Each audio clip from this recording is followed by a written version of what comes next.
பொதுவா ஒரு ரவுண்ட ஊத்தி 4-5 வெங்காயத்தை போட்டு அள்ளி பொடி பொடியா நறுக்கி அப்படியே மேலாப்ல பரபர தூவி விட்டு சரிங்க. ஒரு நீளமான கேரட் எடுத்து அதையும் பொடி பொடியா நறுக்கி சரிங்க. அப்படியே மேலாப்ல பரபர தூவி விட்டு சரிங்க.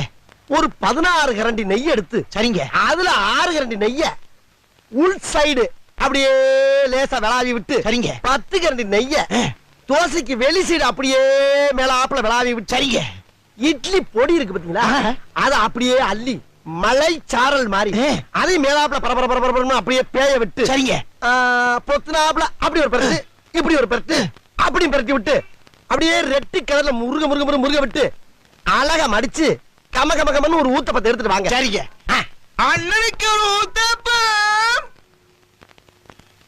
அட பிக்காளிப்பழ, அரை மணி நேரமா கதையா சொல்லிருக்கேன். அம்பட்டுக்கும் சரிங்க சரிங்கன்ட்டு ஒரே வார்த்தையில ஊத்தப்பம்னு போயிட்டானே. வரட்டும் வாடிங்க.